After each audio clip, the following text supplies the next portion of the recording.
नमस्कार दोस्तों। आज हम लोग एनर्जी सोर्स के बारे में बात करेंगे, जिसमें हम लोग गैर पारंपरिक ऊर्जा स्रोत या नवीकरणीय ऊर्जा स्रोत जिसको कहा जाता है, उस पे हम लोग विस्तार से चर्चा करेंगे। सबसे पहले हम लोग समझते हैं कि बेसिकली रिसोर्स होता क्या है। तो रिसोर्स को एक सिंपल वे में डिफाइन किया जाता है कि संसाधन मनुष्य की आवश्यकताओं की पूर्ति करता है, और वो अगर संसाधन मनुष्य के द्वारा बनाया गया हो तो कृत्रिम संसाधन होता है, अगर प्रकृति में मिलता है तो प्राकृतिक संसाधन कहलाते हैं। मतलब कि संसाधन के अंतर्गत वे चीज़ें आती हैं जो या तो उपयोगी हों या जिन्हें मानव अपनी ज़रूरतों को पूरी करने के लिए उपयोगी बनाता हो, और जो संसाधन सीधे प्रकृति से प्राप्त होते हैं वो प्राकृतिक संसाधन कहे जाते हैं। इसीलिए जिमरमैन का ये स्टेटमेंट भी जो है प्रासंगिक हो जाता है कि संसाधन होते नहीं बनते हैं, और ज्ञात जो पदार्थ हैं जो तटस्थ एक समय में हुआ करते थे उनको मनुष्य अपनी उपयोग के लिए यूज करता है, और वो कहीं ना कहीं अपनी ज़रूरतों को पूरी करने के लिए उसको उपयोगी बनाता है, तो वो संसाधन के अंतर्गत कंसीडर कर लिया जाता है। दूसरी बात अगर हम करते हैं ऊर्जा की, तो ऊर्जा क्या होता है। तो ऊर्जा जो है बेसिकली एक क्षमता होता है जो किसी कार्य को करने के लिए प्रेरित करता है।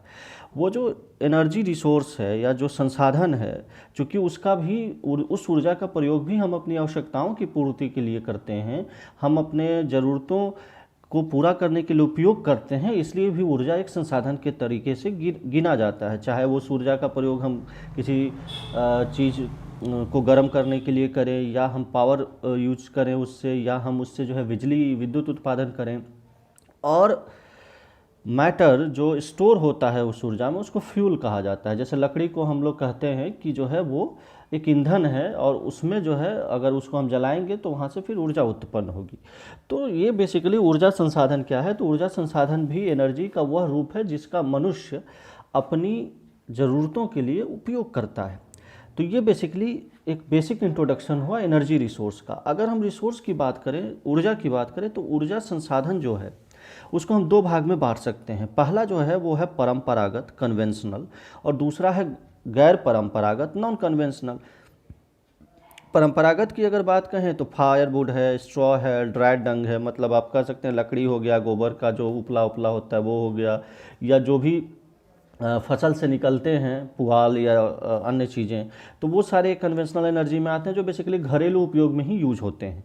उसके अलावा कोल और पेट्रोलियम जो इम्पॉर्टेंट एक ऊर्जा के स्रोत हैं, ना सिर्फ भारत में बल्कि विश्व स्तर पे भी, वो भी इम्पॉर्टेंट है। और तीसरा जो है वो थर्मल या न्यूक्लियर, जिससे इलेक्ट्रिसिटी निकाली जाती है। तो ये सब कन्वेंशनल हैं, और जो है ये सब संसाधन फिक्स हैं कि इतने मात्रा में मिल रहे हैं, और एक समय के बाद ये संसाधन खत्म हो सकते हैं। नॉन कन्वेंशनल एनर्जी है, उसमें बेसिकली जल विद्युत आता है।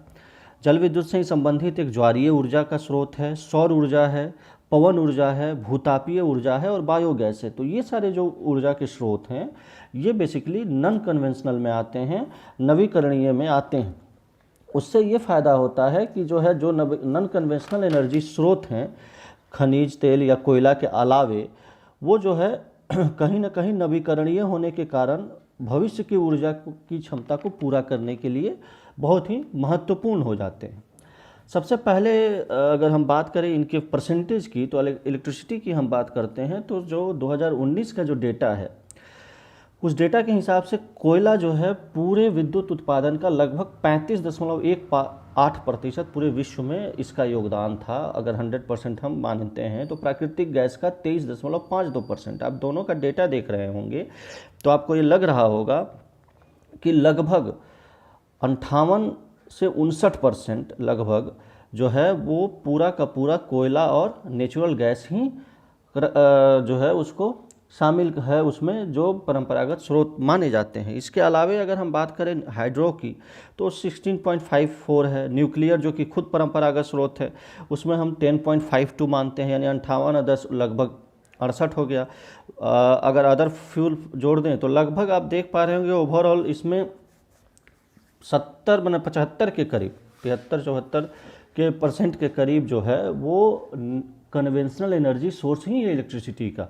अगर नॉन कन्वेंशनल की बात करें तो जैसे हम यहाँ जल विद्युत के बारे में समझ सकते हैं। जल विद्युत जो है 16.54% है उसका। विंड एनर्जी जो है लगभग 5% है, 5.44%। जो है सोलर एनर्जी 2.71 है, बायोमास या वेस्ट से जो एनर्जी हम उत्पन्न करते हैं वो 2.24 है और अदर रिन्यूएबल एनर्जी 0.4 है।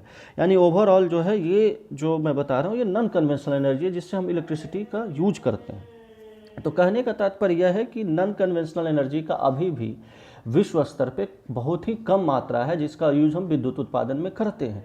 ज़रूरत है इसे और ज़्यादा बढ़ाने की, क्योंकि जैसा मैंने पहले भी कहा कि जो परंपरागत स्रोत हैं वो प्रकृति में पाए जाते हैं और धीरे धीरे समाप्त होते जा रहे हैं। तो एक समय के बाद ऊर्जा संकट जैसे एनर्जी क्राइसिस जैसी समस्या का सामना करना पड़ सकता है। तो नवीकरणीय स्रोतों को बढ़ाना बहुत ही महत्वपूर्ण हो जाता है।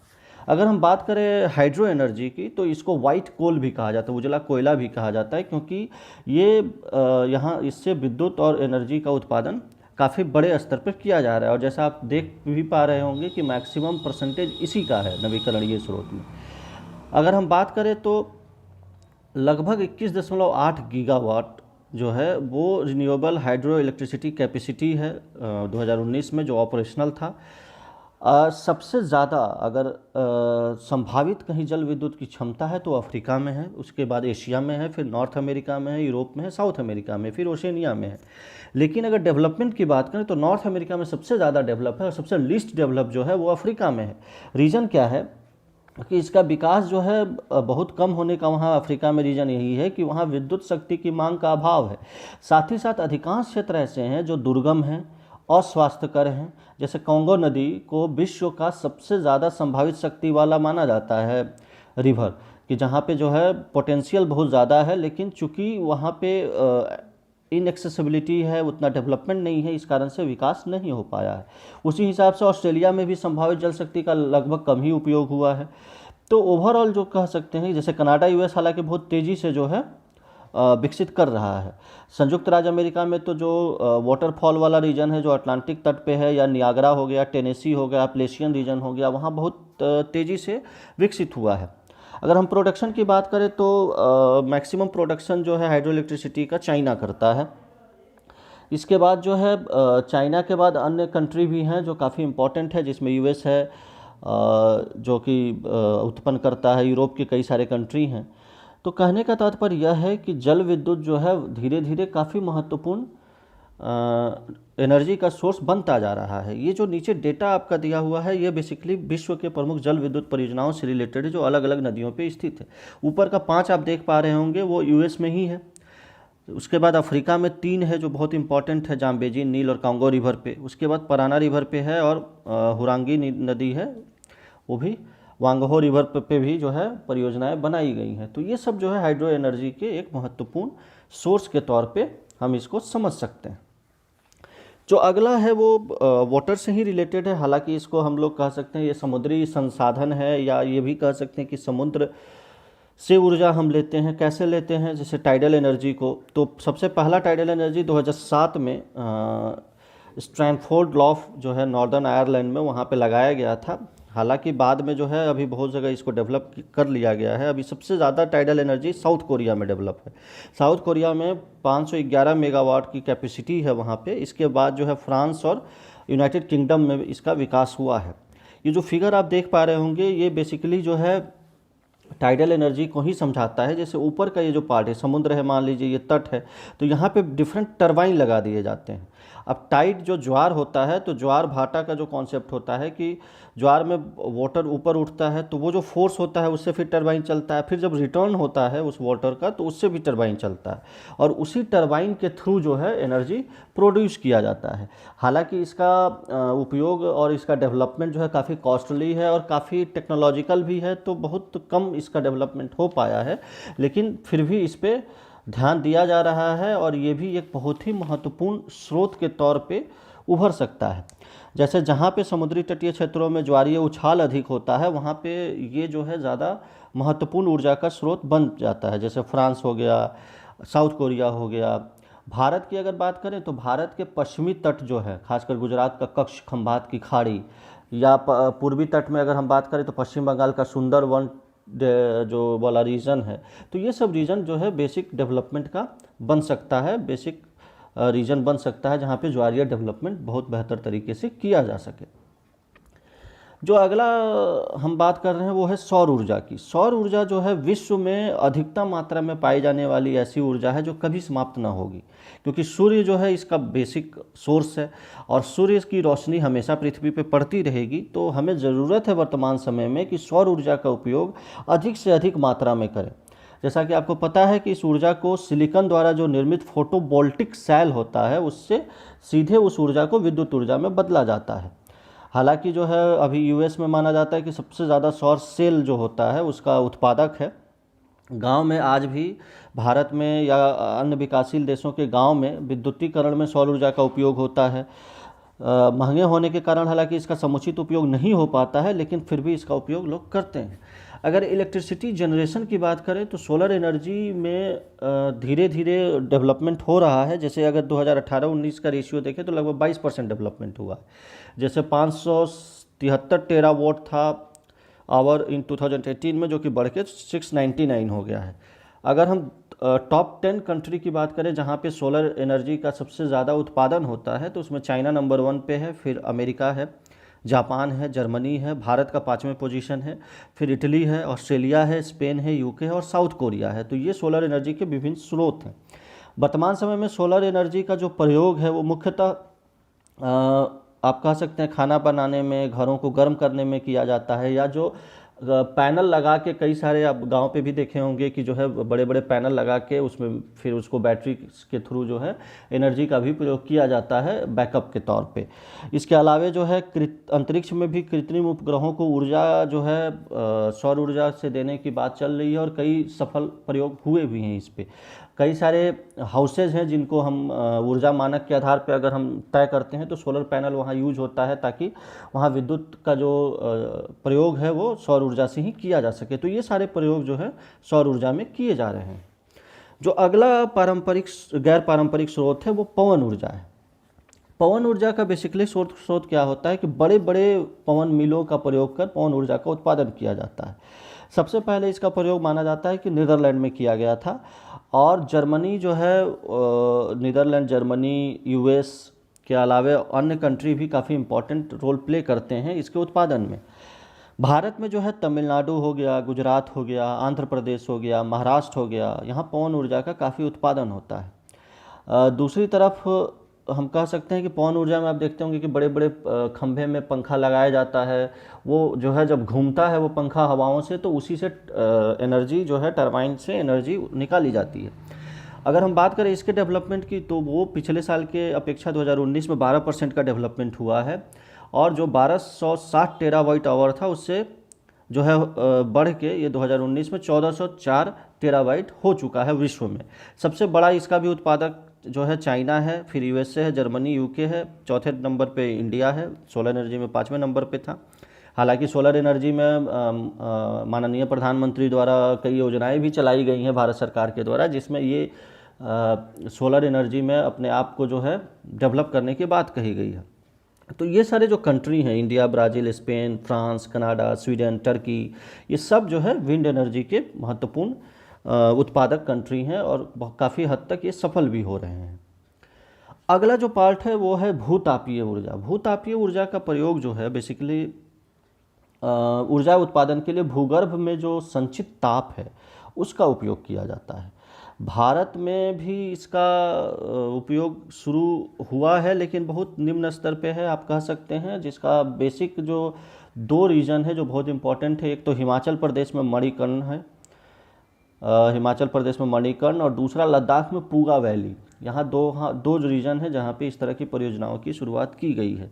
फिगर में आप जैसा देख पा रहे होंगे कि एक पाइप से जो है नीचे उसको हॉट वाटर लिया जा रहा है, वहाँ से जब ऊपर आता है तो उसके स्टीम से, यानी उसके थर्मल स्टीम से जो है टरबाइन चालू होता है, फिर जनरेटर उसमें होता है जिससे विद्युत को चालित किया जाता है। फिर जो वो ठंडा होता है तो जो कूलिंग वाटर है फिर से इंजेक्ट कर दिया जाता है ज़मीन के अंदर। तो ये एक प्रोसेस होता है जिससे जियोथर्मल एनर्जी या भूतापीय ऊर्जा निकाली जाती है। इंटरनेशनल जियोथर्मल एसोसिएशन के अनुसार 12,636 मेगावाट जियोथर्मल पावर है। ये 27 कंट्री का डेटा है जहाँ पे सबसे ज़्यादा इम्पॉर्टेंट है, जिसमें Italy, New Zealand, Iceland, US, China, कुछ हद तक इंडिया भी है इसमें। तो ये सारे कंट्री जो है वहाँ पे इम्पॉर्टेंट है और यहाँ पे इतना उत्पादन हुआ है। यूनाइटेड स्टेट की बात करें तो सबसे ज़्यादा उत्पादन यूनाइटेड स्टेट अभी कर रहा है, 3450 मेगावाट का उत्पादन कर रहा है। ग्रोथ की बात करें तो आप देख पा रहे होंगे कि 1990 में जो 5831 था वो बढ़ के वर्तमान में 2015 तक कहीं डेटा अवेलेबल है अभी, उसमें 12636 हो चुका है। दैट मीन्स कि लगभग 15 साल में ये जो है ऑलमोस्ट 3 गुना तो नहीं कहेंगे, 2.5 गुना से ज़्यादा डेवलप हो चुका है। तो ये जियोथर्मल एनर्जी है, ये भी एक महत्वपूर्ण गैर पारंपरिक ऊर्जा स्रोत बनकर उभर रहा है। अगला जो अंतिम आप है वो बायोगैस, जिसको आप निम्न स्तर पे या ग्रामीण स्तर पे भी काफ़ी देख पाते हैं। तो ये जो है चाइना इंडिया काफ़ी इम्पोर्टेंट है इसमें। ये जो है बेसिकली हाइड्रोकार्बन है, जिसके कंबाइन से आप जो है एनर्जी और हीट उष्मा का प्रयोग किया जाता है। इंस्टॉल्ड कैपेसिटी 2019 में 19,453 थी मेगावाट, जो कि 2018 से काफ़ी बढ़ा हुआ है। 18 में था 18,359। इलेक्ट्रिसिटी जनरेशन वर्तमान में माना जा रहा है विश्व में 8,793 गीगावाट हो रहा है इससे। इसमें बेसिकली क्या होता है कि एक नीचे जो है ज़मीन के खोद के गड्ढा, उसमें जो है डाइजेस्टर बनाया जाता है, जिसमें क्रॉप हो गया, वेस्ट वाटर, गोबर, ये सारी चीज़ को, फूड वेस्ट को डाला जाता है, उससे फिर गैस बनता है। अब इसमें दो उपयोग हो सकते हैं। जो बायोगैस बनता है उससे हीट और इलेक्ट्रिसिटी का उपयोग हो सकता है। उससे ब्राज़ील हालांकि इसमें काफ़ी आगे चल रहा है इस मामले में। उससे बायो इथाइन, जिसमें जो है वो डिफरेंट फूड क्रॉप को यूज़ करके बायो इथेन बना रहा है, जिसका फ्यूल और गैस ग्रिड में भी यूज कर रहा है। उसके अलावा जो है एक डाइजेस्टेड है, जो उससे जो निकलता है सूख के, उससे फर्टिलाइज़र बनता है, सॉइल बनता है।